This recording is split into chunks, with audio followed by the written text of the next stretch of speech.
1988, I was in Prague, Czechoslovakia, on what would be my last visit there, as it turned out, to say goodbye to a group of dissident intellectuals, people who'd been in prison for their anti-communist activism and so on. My project was to talk to members of what I called the generation of 68 in Eastern Europe, because I'd written a book about the 60s in Canada. It was my second book, and I thought, what was going on there in socialism, right? So let me go find out what my generation was doing in 68. Bloodlines was the book I wrote that wasn't published till 1993, that was based on those travels and those conversations. And among them was a journalist, Jiří Dienstbier. I visited him in his apartment to say goodbye, and I made a note after I'd left that visit of the conversation that he and I had had prior to my leaving the country. A couple of weeks later, I read about what happened in Czechoslovakia in opposition to the Soviet occupation, and of course what happened after that is not in my story, but is the Velvet Revolution, and now what we know as the Czech Republic. It was very difficult to be openly recording, taking notes, being seen to visit certain people and so on. I devised very elaborate stratagems for how to get around and not be followed.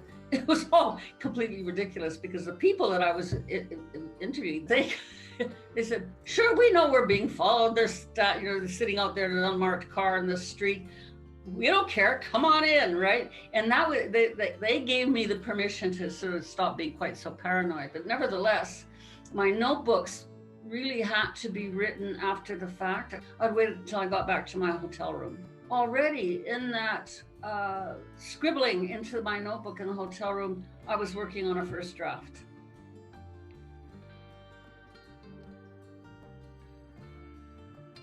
In 1968, it was normal for all newspapers to be sold out at 6 a.m., while millions tuned in daily with great expectations to the most daring radio commentator, such as Milan Weiner and Jiří Dienstbier, and to the popular 7 o'clock television news program in the evening. A year later, after the Prague Spring, under Soviet occupation, Jiří Dienstbier, whose dates are 1937 to 2011, lost the right to have his voice used in broadcasts. By the end of 1972, 40% of the Union of Journalists membership had been expelled. On his descent to shoveling coal in the boiler room of a heating plant, he had worked as a librarian in a technical school and then sat for 3 years in prison as a subversive of the social order. He had been and would again be active in Charter 77 and the Committee for the Defense of the Unjustly Prosecuted, or VONS, of which he would himself become a case in point when he was arrested in 1979 along with Václav Havel and 8 other VONS members, and brought to trial under Article 98 of the Penal Code.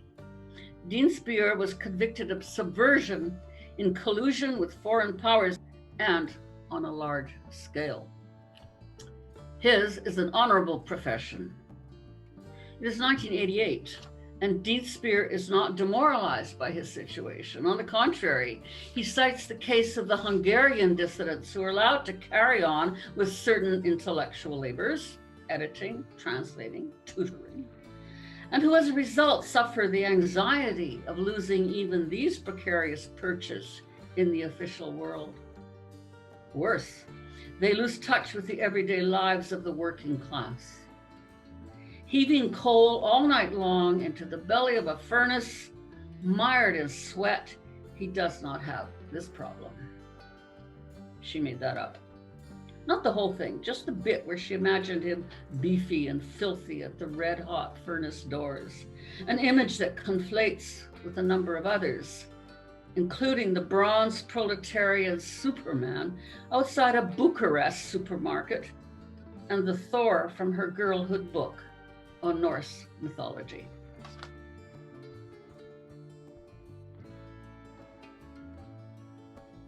It started with a folder, hanging folder in my cabinet. When I opened it, I discovered that I had remnants of early research, such as things torn out of old journals and magazines. This happens to be Index on Censorship from 1979, so well before I was in Prague, but I suspect it was something I picked up in a used bookstore. I thought, oh, I can use this, right? And then, you know, a couple of pages here where I was already reflecting on the situation of the dissident Czech intellectual. And indeed, the entire folder is then full of nothing but my thinking about these Czech dissidents, intellectuals and artists, and who I was in relation to them, if anything. So to my amazement, I discovered, handwritten on multiple sides of this scrappy yellow paper, something called That Was Then, This Is Now. On these pages, I'm already anticipating, I see what I was going to submit to Brick. In this version, already written, the final ending that's in the Brick version that keeps appearing and disappearing as I go through further iterations. So, such as this curiosity, which is my first keyboarded input digitized version of That Was Then, This Is Now. Do we remember those printers that had little sprockets and you had to fit the page? Well, whatever that era was, that's when this went into my computer. It was obviously sometime after 1988 and after the Velvet Revolution, but while we still had sprockets on our printers. Okay, so this then is very close to what is going to be re-entered as a Word doc, April 28th, 2020. So there is, you know, here we go. All right. I think I must have decided to finally put it into Word doc, this having languished for years and years and years in my folder. And as I say, I have no idea why I don't actually use it in my book Bloodlines, which was the outcome of all that research and all that travel and all those interviews I had done.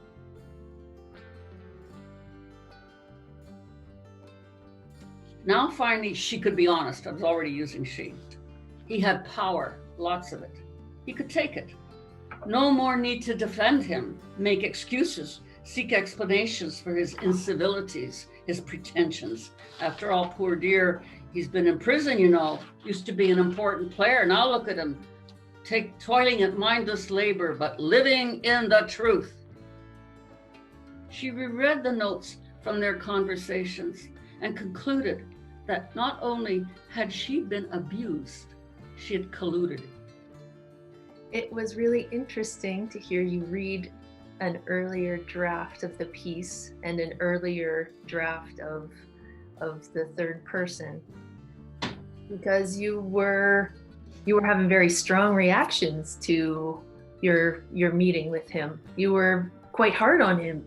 You were quite hard on yourself. And it kind of gets toned back as the edits went on. And it didn't come out in the final piece that you were quite as critical of both Dean Spear and of yourself, I would argue. What happened between whatever the early 90s was, that version, and by the time I was working on it decades later, with a serious intention to submit it to Brick, is that I realized that the first she voice was positioned probably about 1990.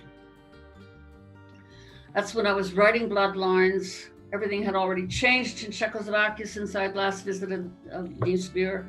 He had become famous and free again and so on. So that she voice could now required another she voice who was looking at all of that from 20 years later or 25 years later or something, because I was feeling different again, or I knew more again, or I had a different attitude. I was older, I was wiser, what have you. So but they both had to be she.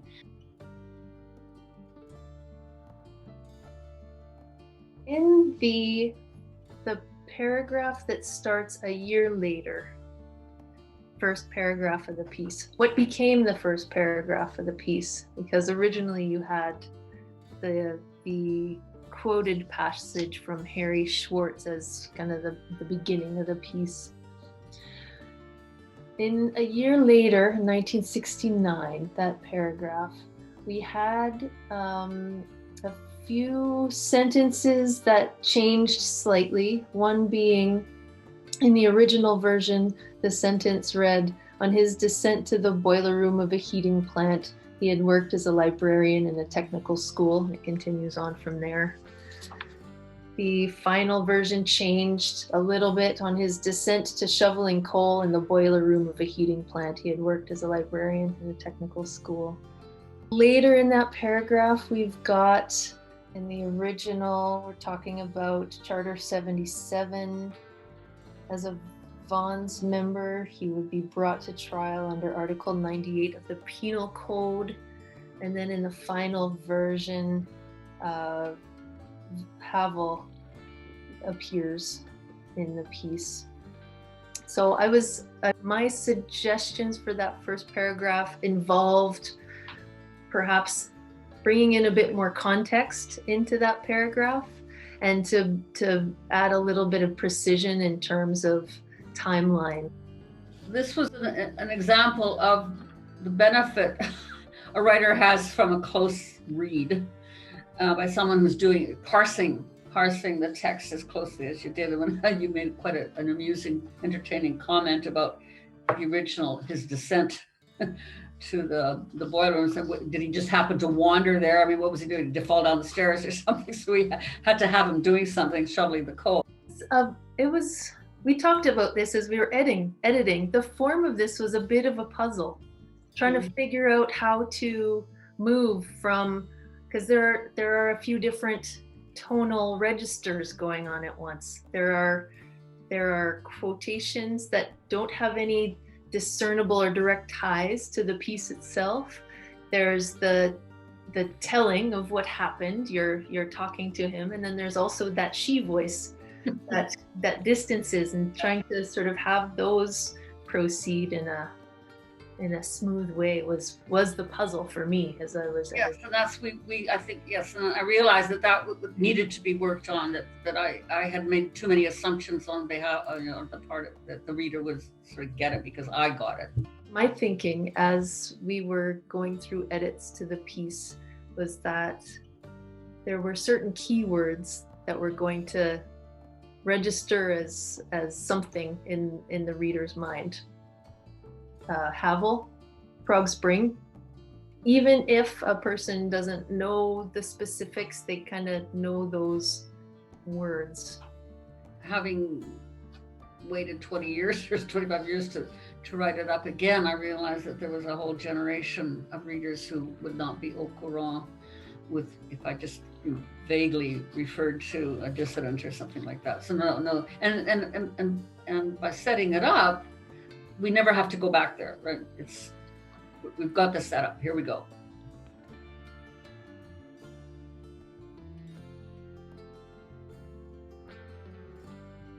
There were at least, I would say, probably 4 sets of eyes on this piece before we approached you before I came to you with the first round of queries. We would have our copy editor do her pass, and then I from there kind of formulate the queries, pass them around to the other 2 editorial staff at Brick, and they kind of come back with their thoughts on things that might be missed. And then it looks like it's all coming from me, but it's a group effort of voices that are asking questions.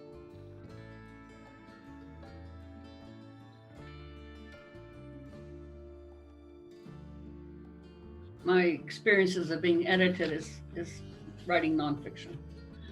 I abandoned writing short stories very early on. In fact, I once sent a collection of my short stories. I was living in England at the time. I got to know Margaret Lawrence, and I sent her my stories, and She said the usual kind thing, you know, well, carry on or whatever.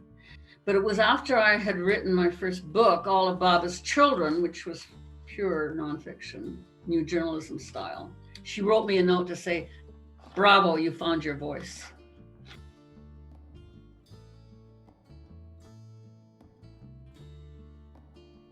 For me, creative nonfiction is at the very edge of literary nonfiction before it spills over into fiction or poetry. Literary nonfiction is the much larger category, which is very capacious, and distinguishes itself from journalism, overlaps a certain amount with new journalism in that it deliberately employs what are considered to be devices of fiction and poetry. And the more that that's the case, the more that that's in play, the more creative you're getting, right? But otherwise, literary nonfiction is nonfiction extremely well written with a view to deploying devices that are conventionally associated with fiction, such as a narrative voice or a narrative structure, an arc, elevated use of language, what have you. That constitutes literary nonfiction, very broadly understood. That's how I use it.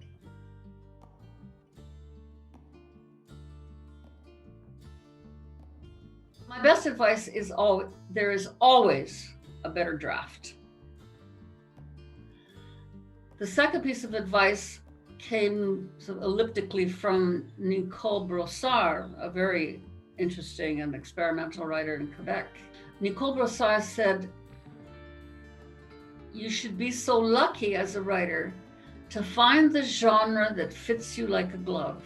I found that very reassuring, that you aren't necessarily going to be a good writer in absolutely every genre. Some have that capacity, but not everybody does. And anyway, even there, I think there will be one among genres that you realize is the one that is on your hand like a glove. And just stay there, go for it, work on it, wash it, flatten out, whatever, extend this metaphor.